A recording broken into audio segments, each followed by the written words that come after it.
2020년 종료주일 예배를 시작하겠습니다. 다 함께 사도신경 하심으로 신앙을 고백합니다.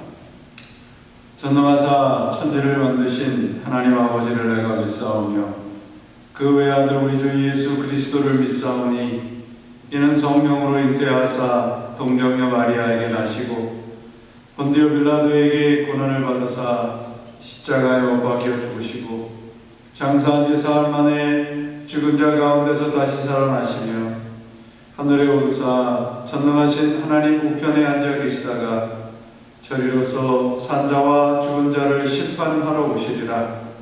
성령을 믿사오며 거룩한 공회와 성도가 서로 교통하는 것과 죄를 사하여 주시는 것과 몸이 다시 사는 것과 영원히 사는 것을 믿사옵나이다. 아멘. 함께 기도하겠습니다. 하나님, 이 위험하고 어려운 시절에 저희들도 주님 앞에 앉았습니다. 하늘의 위로로 저희들을 감싸주시고 우리의 불안한 마음 가운데에 평안을 허락해 주시옵소서. 이 시간이 속히 지나가기를 원할진대 하나님의 뜻대로 하여 주시옵시고 저희들은 더욱더 주님께 가까이 가는 복된 이 재난의 시간이 되게 하여 주옵소서.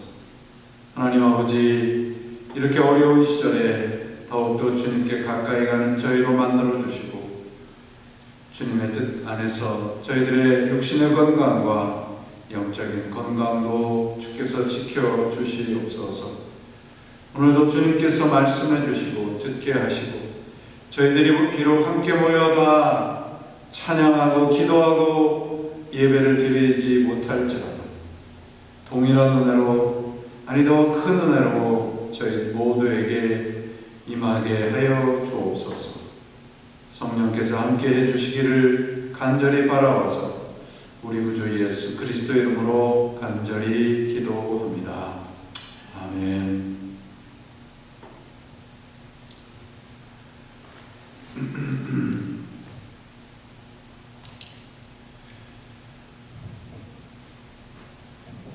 어떤 목사님이 설교를 하면서 기도하기 전에 주여를 3번 하거나 한 번은 해도 되지만 주여를 2번을 하면 안 된다는 거예요. 그래서 그 근거를 이분이 성경에서 찾아서 이렇게 얘기해요. 마태복음의 7장 21절에 보시면 나더러 주여 주여 하는 자마다 천국에 들어가지 못할 것이다. 이 말씀을 근거로 해서 기도할 때 주여를 한 번 하는지 3번 해야 된다라고 가르쳤다고 합니다. 요사이 이 코로나 바이러스가 위험하지만 더 조심해야 될 것들은 이렇게 허무맹랑하고 거짓스러운 가짜 가르침일 것입니다. 본질이 아니라 엉뚱한 것에다가 관심을 갖게 만들어서 우리의 신앙과 삶을 위험에 빠뜨리게 하는 것이죠. 이 재난의 때에는 교회 안이나 밖이나 더욱 우리가 분별을 가지고 이 거짓과 가짜 가르침에 휩싸이지 않아야 됩니다. 이럴 때일수록 더욱더 거짓과 가짜가 기승을 부리는 것 사실이죠. 여러분 모두가 아마 인포데믹이라는 말을 들어보셨을 것입니다. 이 정보를 뜻하는 인포메이션과 엔데믹이라고 하는 전염병이라는 그 두 단어가 합쳐져서 인포데믹이라는 합성어가 요사이 많이 유행을 하죠. 이 말은 정보 전염병이라는 뜻이라 할 수 있습니다. 역사적으로 보면 이런 재난의 때, 전염병이나 어떤 전쟁의 때에 기승을 부리는 것이 이런 가짜, 거짓 가르침들입니다. 그래서 전쟁이 나면 가장 먼저 희생되는 것이 진실이라고 말을 하는 분도 있었습니다. 하나님의 말씀을 올바로 아는 것도 중요하지만 그 말씀을 붙잡고 거짓 가르침을 잘 분별하고 흔들리지 않고 살아가는 것도 참으로 중요합니다. 요사이와 같은 때에 내가 이런 인포데믹이라는 거짓 이 가르침의 바이러스가 되어서는 안 될 것이죠. 그러므로 이렇게 우리가 인포데믹과 같은 그런 존재가 되지 않는 길은 하나님의 말씀, 그 말씀을 더욱 의지하는 길뿐입니다. 오늘은 여러분 잘 아시듯이 종려주일입니다. 군중들의 호산나의 이 외침과 환호가 예수님을 죽이라고 그런 외침으로 바뀌는 것을 성경을 통해서 우리는 알 수 있습니다. 즉 군중들은 하나님의 말씀이 아니라 인포데믹과 같은 이 거짓 정보의 그 전염병을 옮기는 사람들의 말을 따라갔던 것이죠. 마찬가지로 빌라도도 하나님의 말이 아니라 말씀이 아니라 사람들의 인포데믹과 같은 거짓 말에 거짓 군중들의 외침에 휩싸여서 이 역사가 진행되는 한 빌라도는 예수를 죽인 자로 모든 사람들의 기억에 남아 있을 것입니다. 마스크로 입을 막게 하신 것은 우리 인간들의 말을 막고 하나님의 말씀에 귀를 기울이라는 하나님의 가르침이 아닐까 싶습니다. 종려주일인 오늘 우리가 이제 요한복음 18장을 살피기 시작을 하면서 이 말씀의 하나님의 이 말씀인 하나님의 능력이 여러분 모두에게 임하시기를 바랍니다. 오늘부터 살펴볼 18장에서부터 21장은 잘 아시듯이 예수님의 고난과 십자가의 죽으심과 부활에 대한 기록입니다. 마태, 마가, 누가, 요한복음 네 복음서가 모두 예수님의 고난과 십자가의 죽으심과 부활을 증거하고 있어요. 증거하고 있다는 것은 우리의 신앙에 가장 중요하다는 것을 말씀을 하고 있습니다. 고난은 십자가의 죽음으로, 그 죽음은 죽음으로 끝나는 것이 아니라 부활로 연결이 됩니다. 이 고난과 죽음과 부활은 마치 삼각형의 세 변처럼 어느 하나도 소홀히 해서는 안 될 것이죠. 만약에 삼각형의 세 변이 다 다르다고 한다면 설 수 없듯이 우리의 신앙도 마찬가지입니다. 우리가 예수님의 십자가와 고난을 무시한 채 부활과 축복만을 우리가 쫓아간다면 우리들의 신앙은 불균형스러울 수밖에 없는 것이죠. 특별히 이 18장 이후에 나타나는 이 요한복음의 기록은 요한복음만이 갖고 있는 독특성을 잘 보여주는 대목입니다. 18장에서부터 이 예수님의 고난이 시작이 되는데 이 요한복음의 특징은 뭐냐면 마태, 마가, 누가복음, 공관복음서처럼 감성적 우리들의 감성적인 그런 특징이 없다는 것입니다.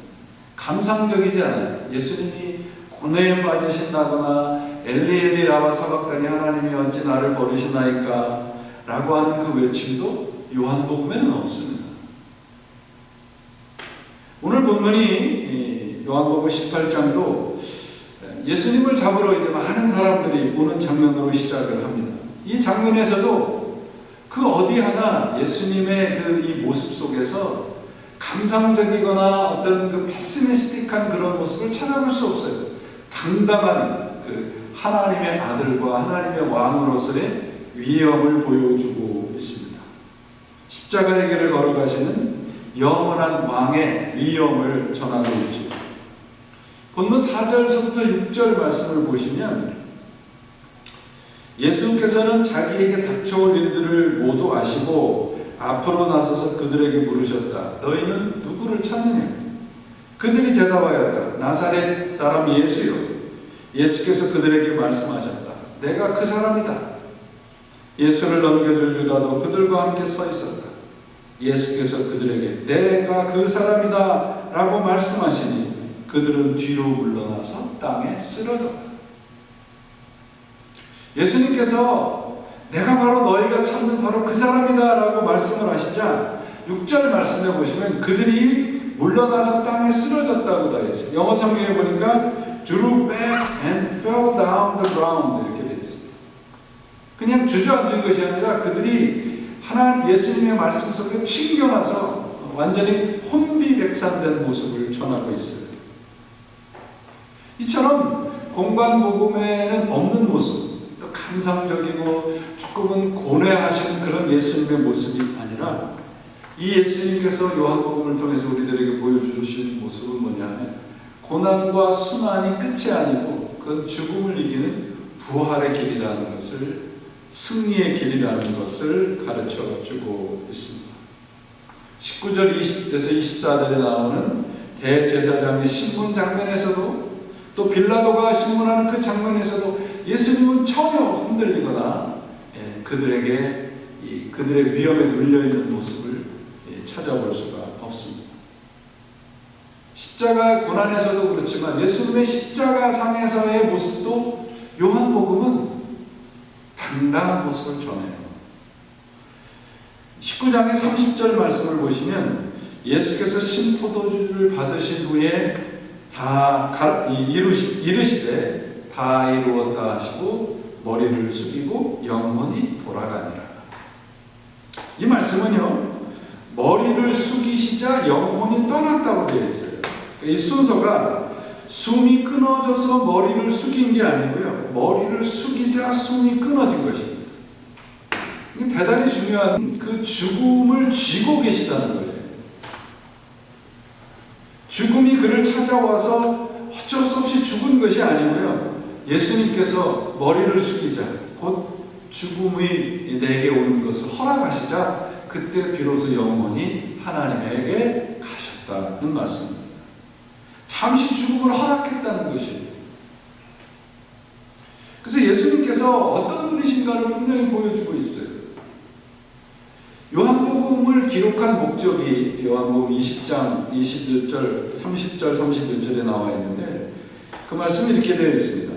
예수님께서 제자들 앞에서 이 책에 기록되지 아니한 다른 표적도 많이 행하셨으나 오직 이것을 기록하면 너희로 예수께서 하나님 아들 그리스도이심을 믿게 하게 하려 하며 또 너희도 믿고 그 이름을 힘입어 생명을 얻게 하려 합니다.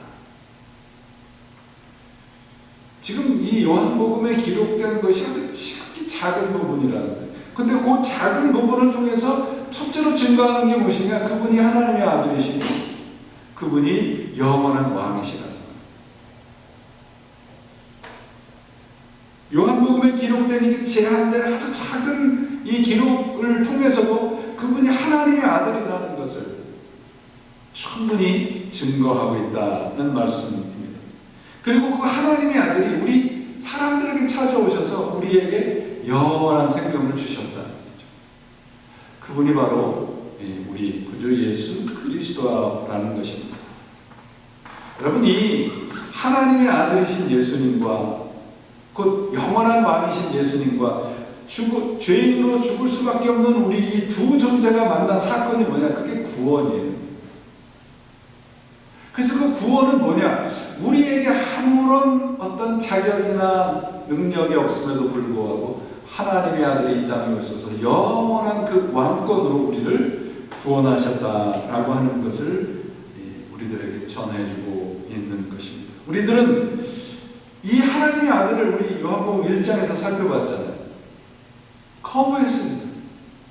그가 자기 땅에 오셨는데 사람들이 다 그를 알아보지 못하고 그를 부인했어요. 그럼에도 불구하고 하나님께서 우리들을 사랑하셨다는 것입니다. 우리 인간들의 모든 불순종에도 불구하시고 하나님이 처음서부터 우리를 구원하시기 위해 당신의 아들 예수 그리스도를 주셨다는 겁니다. 이 예수님의 철저한 순종의 자리가 뭐냐? 그게 십자가라는 거예요. 그게 그 십자가의 고난과 순환의 자리라는 것입니다. 여러분, 우리가 이 십자가를 외면하고 거부하면 우리들은 반쪽짜리 가짜 복음에 의지하는 것이 되는 것이죠. 내가 어떤 존재였는가를 확인하는 자리가 십자가입니다. 그리고 예수님께서 어떤 분이신가를 만날 수 있는 자리가 십자가의 자리라는 것입니다. 안타깝게도 오늘날 많은 사람들이 이 십자가와 부활의 복음에 대해서 좀 잘 한쪽만 붙잡고 신앙생활하는 것 같아서 좀 안타깝습니다. 디모데전서 6장에 보시면 그 말세에 이런 사람들이 나타난다고 되어 있어요. 경건을 이익의 방법으로 가르치는 사람. 이게 무슨 말인가? 그러면 예수를 믿으면 세상에서 형통한다고 하고, 믿음을 가지고 살아가면 세상 쪽에서 아무런 어려움도 당하지 않는다고 하는 것이고요. 긍정적인 생각을 하면 행복하게 될 것이고, 내가 생각하는 대로 다 될 것이다. 이게 경건을 이익의 방법으로 가르치는 것이에요. 이게 제가 초반에 말씀드렸던 이 말씀의 인포데믹입니다. 복음이 아닌 거예요. 영적인 바이러스라는 말이죠. 자신의 이익을 위해서 만들어낸 말들, 이런 것들은 복음이라도 할 수도 없고 진리도 아닌 쓰레기인 것입니다. 우리 기독교는요, 죄와 사망에서 영원한 생명으로 옮겼다는 이 영원한 생명을 다루는 종교입니다. 예수님의 십자가의 부활의 복음은 부자가 되는 원리도 아니고 건강하게 오래 사는 방법도 아닙니다. 죄에서 벗어나서 생명으로 인도되는 길, 그러한 삶을 가르치는 것입니다. 예수를 믿으면 어떻게 됩니까? 그러면 예수를 믿으면 영원한 생명을 얻습니다. 그것이 복음이에요. 그 영원한 생명을 위해서 지금 예수님께서 십자가의 길을 걸어가시라고 하는 겁니다. 요한복음만을 가지고 말씀드리자면 이 18장, 19장이 빠진 이 요한복음은 가짜입니다. 요한복음, 마태복음, 마태, 마가, 누가 요한복음의 뒤에 그 십자가의 고난과 죽음과 부활이 그 사건이 빠진 복음서는 가짜예요. 마찬가지로 이 신앙도 예수님의 십자가의 고난과 순환이 빠진 것은 가짜입니다. 우리의 신앙이 마치 이런 거예요. 아, 예수님이 크리스마스 때 태어나셨어. 그리고 다시 부활하셨어. 이것만 가지고 우리가 신앙이 전부라고 어떻게 이야기할 수 있습니까? 오늘날과 같은 재난 상황 속에서 우리가 그렇게 생각할 수 있어요. 잘 지나가겠지. 이 또한 잘 지나가겠다라고 하는 막연하게 긍정적인 생각을 갖는 것도 물론 좋습니다. 그러나 더 중요한 것은 뭐냐면 막연히 뭔가 잘 되겠다라고 하는 생각보다는 십자가와 부활의 복음, 내가 믿는 그리스도 예수님이 죽음을 이기신 분이라고 하는 이 신앙 속에 다시 우리의 삶과 신앙의 뿌리를 내려야 하는 것이죠.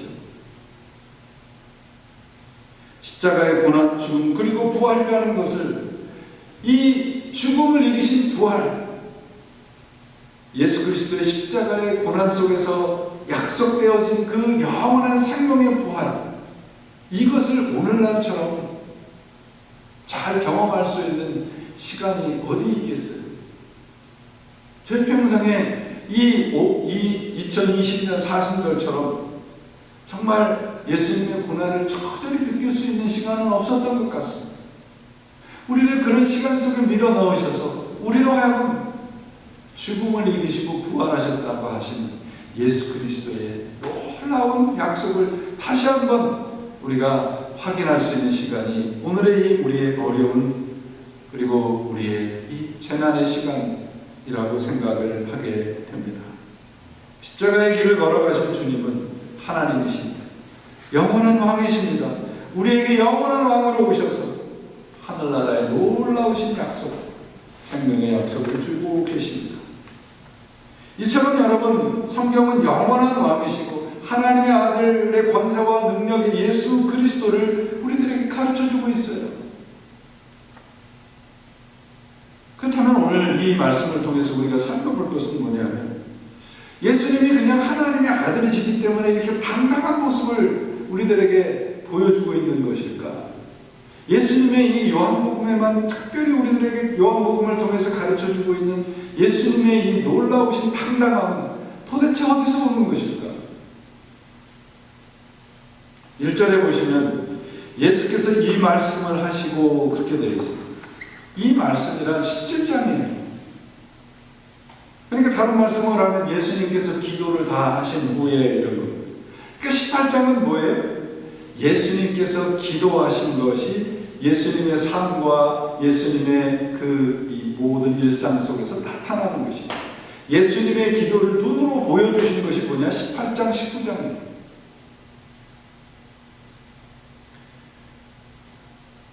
예수님께서 우리를 자녀로 살게 하시고 우리를 하나님과 하나가 되게 하시려고 우리를 악에서 보존하시려고 우리를 기도하시는데 그 길을 우리의 눈으로 직접 보여주시는 게 뭐냐?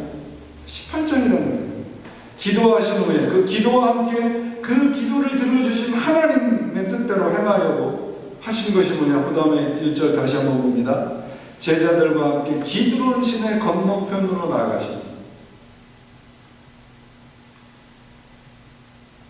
요한복음 17장에 이 대제사장의 기도의 능력이 나타나는 것이 그래서 18장입니다. 기드론 시내를 건넜다는 얘기는 십자가의 길에 더 가까이 가셨다는 말이에요.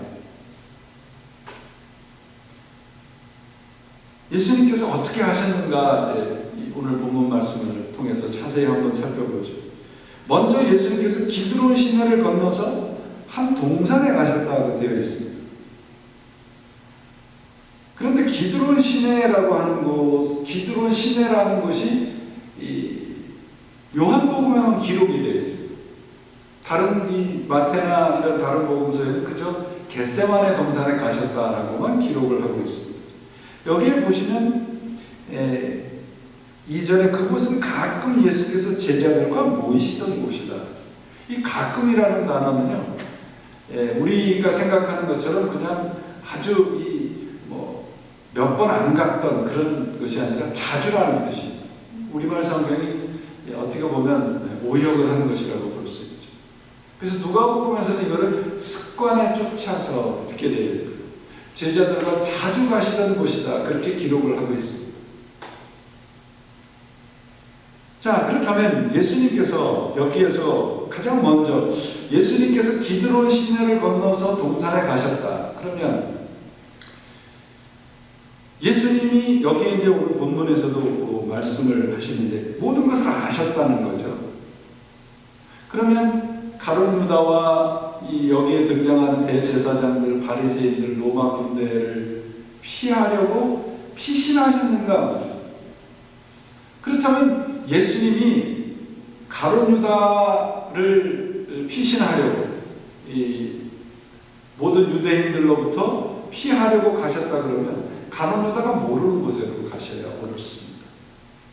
근데 여기는 가룟 유다도 함께 갔던 곳이에요. 그러니까 가룟 유다가 아주 잘 아는 곳입니다. 주님은 지금 여러분 피신을 하시는 것이 아니고요, 준비하고 계시는, 기다리고 계시는 겁니다. 이것이 바로 예수님의 기도의 능력입니다. 기도하심으로 십자가를 피해가려고 하는 것이 아니고요, 십자가를 준비하시고 기다리고 계셨던 겁니다. 기도는 여러분 그러므로 고난을 피해가는 수단이 아니라 고난 속에서 견디게 하시는 능력입니다. 십자가를 기다리고 있는 예수의 모습은 예수님과 하나 된 그리스도의 모습, 그리스도된 모습, 바로 우리들에게 그런 기도를 하고 계시는 분이 바로 우리의 주님이십니다. 이게 이 본문을 여러분들이 좀 자세히 보시면 이 장면이 예수님이 정말 그 평범한 신분이라면 도저히 이렇게 담당할 수 없는 그런 장면이에요. 예수님을 찾아온 사람들을 보시면 3절에 보시면 유다, 군대, 대제사장, 바리새인들 이렇게 되어 있습니다. 그러니까 유다는 예수님을 판자죠. 그러니까 예수님의 그 원수된 거예요.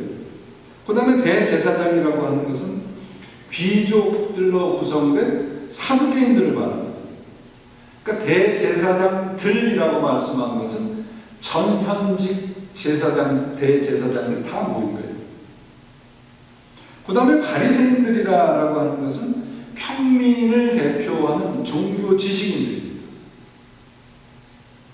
그러니까 이 바리새인들과 사두개인은 서로 암습 관계인데요. 이들이 이제 산헤드린 공회를 구성하는 구성원들입니다. 이들이 마음을 합해서 지금 예수님을 찾아오는 거예요. 더 대단한 것은 고단에 뭐라고 되어 있냐면 군대라고 되어 있어요. 이 군대라는 말은 로마 군대를 말하는 거예요. 요한복음만 로마의 군대라는 이 말을 사용하고 있어요. 그런데 이 로마 군대라고 사용한 헬라어가 스페이라라는 단어인데, 이 단어는 여러분 우리가 소대, 중대, 대대 그러면 그 숫자를 상상할 수 있듯이 이 스페이라라고 하는 헬라어 단어는 600명의 로마 보병을 말하는 것입니다. 그러니까 예수님을 지금 잡으러 찾아온 사람들이 그냥 몇몇 사람들이 아니고요. 군인만 600명이에요. 세계 최강의 로마 군대 군인들이.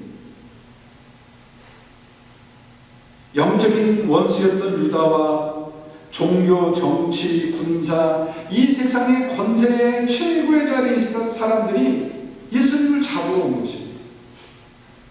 곧 온 세상이 지금 예수님을 대적하고 있는 거예요. 도저히 거기에서 감당할 수 있는 그런 상황이 아닌 거예요. 이들의 면면을 살펴보면 정말 여기에서 나오는 말씀처럼 나사렛 사람 예수라고 하는 그 표현이 뭐예요? 특별하지도 않고 평범하다는 거예요. 아무런 보잘것이 없다는 것이거든요. 그들이 찾은 사람이 나사렛 사람 예수라고 했잖아요. 예수님의 보잘것없는 모습을 보여주고 있는 것입니다. 세상에 비교하면 예수님의 모습은 참 초라하고 보잘것없어요. 그런데 이들이 예수님을 잡으려고 횃불과 무기와 군대를 가지고 왔습니다. 그런데 예수님은 어떻게 감당할 수 있는가? 그게 17장의 기도예요. 17장의 이 대제사장 되시는 주님의 기도, 바로 예수님은 그 기도의 힘으로 곧 하나님과 하나 된 영광된 모습으로 세상과 대적을 하고 있는 것입니다. 오늘날 우리가 힘겹게 이 재난의 시간들을 지내오고 있지 않습니까? 저는 이 재난의 시간을 견딜 수 있는 것은 하나님과 하나가 되는 것뿐입니다. 우리에게 필요한 것은 요한복음 17장과 같은 예수님의 그 기도입니다. 우리의 기도입니다. 하나님께 온전히 맡기는 기도입니다.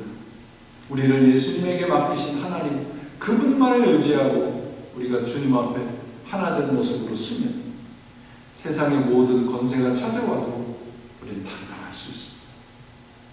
이렇게 힘든 시기에 우리 그리스도인들에게 필요한 것이 무엇이겠습니까? 하나님과 하나 된 당당한 모습입니다. 오늘 우리가 경험하는 것이 무엇입니까? 이 세상의 모든 힘과 능력과 실력과 모든 것이 아무런 능력을 발휘하지 못하고 무력하다는 걸 경험할 수 있잖아요. TV를 켜면 다 나오는 말들이 무엇입니까? 기껏해야 6피터 이상 떨어져서 살으십시오. 손 깨끗이 씻으십시오. 물론 우리들에게 의학적, 과학적 도움이나 정보도 필요하죠. 그러나 여러분, 정작 우리들에게 필요한 것은 영적인 힘 아니겠습니까? 우리를 버티게 하는 것은 여러분, 의학적인 상식이나 어떤 과학적인 논리가 아니고 영적인 힘입니다. 그 힘은 하나님의 말씀 속에 있으며 그 힘을 우리가 의지할 수 있는 그 통로는 바로 기도입니다. 18장 이후의 예수님의 모습은 바로 기도하는 사람의 모습입니다. 17장의 예수님의 기도가 생략된 18장은 상상할 수가 없는 거예요. 여러분 얼마나 당당한가. 이것이 기도의 능력이고 예수를 믿는 사람들의 실력입니다. 오늘 장면을 다시 한번 보세요. 오늘 본문 예수님께서 4절에 그 당할 일을 다 아시고 나아가서 이르시되 너희가 누구를 찾느냐? 그러니까 나사렛 사람 예수입니다. 그러니까 예수님께서 내가 바로 그다. 그 말씀이 그 다음에 그 말씀이 5절에 보시면 대답하되 나사렛 예수라 하더니 이르시되 내가 그니라 하시니 그를 파는 유다도 그들과 함께 있었다. 내가 바로 그니라. 이것이 헬라어의 에고 에이미입니다. 보세 앞에 나타났던 하나님이 I am who I am. 그 말. 세상의 모든 권력과 힘이 예수님 앞에 서 있는데 예수님께서 당당하게 그들에게 하시는 말씀이 뭐냐면 I am who I am. 내가 너의 하나님이다. 이것이 이 어려운 시간을 지낼 수 있고 어려운 시간을 버틸 수 있는 힘입니다.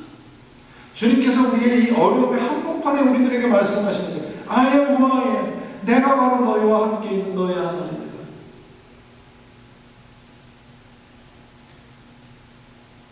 아까도 말씀드렸잖아요. 바리새인들, 대제사장들, 가룟유다 600명의 로마 군대, 이들이 상징적으로 가져온 것이 무엇입니까? 세상을 상징하는 횃불과 무기입니다. 세상적인 힘으로 예수님을 찾으러 왔는데 예수님은 그들 앞에 서셔 말씀하시는데 에고 에이미, 내가 너의 하나님. 이모당이 그랬잖아요. 예수를 믿고 난 다음에 사람들과 촛불을 깔아 태양이 떠올랐다. 횃불로 태양을 잡으려고 종교적, 정치적, 그리고 군사적인 힘으로 예수님의 그 영적인 것을 제압하려고 했던 사람들 앞에 주님은 말씀하십니다. 에고에이, 내가 바로 너의 하나님. 오늘 우리가 정말 아무런 것도 의지할 것이 없잖아요. 없는 것 같잖아요. 불안해요. 그때 우리들에게 주님께서 말씀하십니다. 내가 너의 하나님이다. 에고에이, I am who I am. 내가 너희와 함께한 너의 하나님이다. 여러분, 이 선언을 하고 계시는, 이 말씀을 하시는 것이 아까도 말씀드렸지만 기드론 시내를 건너고 난 다음이에요. 물론 그것이 겟세마네 동산이라고 이 공관복음서에서는 이야기를 합니다. 근데 이 기드론 시내라는 말이 요한복음에만 기록이 되어 있어요. 굳이 사도 요한이 겟세마네로 갔다라고 기록하지 않고 기드론 시내를 건넜다고 하는 것은 사도 요한의 우리들에게 말씀하시려고 하는 사도 요한의 메시지가 담겨 있는 것입니다. 여러분, 구약에 보면 기드론 시내를 건넜던 왕이 있습니다. 다윗입니다. 다윗이 기드론 시내를 건넜을 때가 언제냐면 당신의 아들 압살롬이 배반을 해서 패배자로 그 시내를 건너갑니다. 자기의 오른팔이었던 아히멜렉, 아히도벨에게도 배신을 당하고 아무런 것도 없이 패배자의 모습으로 기드론 시내를 건너요. 기드론 시내를 건넌 후에 다윗이 어떻게 됩니까? 패배자로 기드론 시내를 건넜지만 그를 패배자로 몰았던 압살롬, 아히도벨 모두 살해를 당하고 아니면 자살로 생을 마칩니다. 이 사도 요한은 여러분 단순히 예수님이 기드론이라고 하는 장소를 지나갔다라고 하는 것을 말씀하시려고 하는 것이 아니고요. 지금 예수님께서 패배자의 모습으로 지금 그 시대를 건너고 있지만 그 건넌 후에 예수님의 모습을 바라 승리자로 있지 않습니다. 그걸 말씀하고 있는 거예요. 기드론이라고 하는 것은 여러분 우리가 여기서 보는 것처럼 이 허드슨강처럼 항상 물이 있는 것이 아니고 평소에는 말랐다가 비가 많이 내리면 물이 흐르는 그곳입니다. 그래서 그곳에 뭐 에스겔서에 나오는 해골 골짜기가 기드론 골짜기라고 하기도 합니다. 공동묘지가 많고. 근데 기드론이라는 말이 검다, 어두움 이런 뜻입니다. 사도 요한은요 우리들에게 말씀하는 거예요. 우리가 지금 어둡고 정말 아무런 것이 보이지 않는 그 기드론 시내와 같은 상황을 지내고 있을지라도 결국은 주님께서 승리자로 섰듯이 우리도 승리자로 설 것이다 라는 말씀을 하고 있는 것입니다. 이 세상 고난과 고통의 한복판, 그것이 기드론입니다. 기드론은 건너야 할 어두움이고 건너야 할, 지나야 할 고난과 고통이지만 그곳을 건너면 십자가의 고난과 십자가의 죽으심, 그러나 부활이 있다는 것을 성경이 말씀하고 약속하고 있는 것입니다.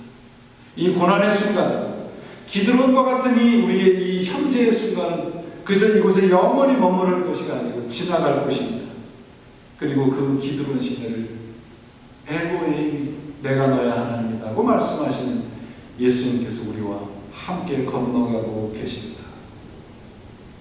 이것이 복음입니다. 우리가 붙잡아야 될 바로 그 하나님, 그 말씀을 다시 한번 어려움의 시간들이 되시기를 바랍니다. 1675년에 프랑스에서 태어난 그 잔 피에르 코사드라고 하는 가톨릭 사제가 있는데, 이분이 그 쓴 책 가운데 지금 이 순간의 순종이라는 고전이 있습니다. 지금도 이 신앙서들 가운데 고전으로 꼽히는 책입니다. 이분이 이렇게 얘기해요.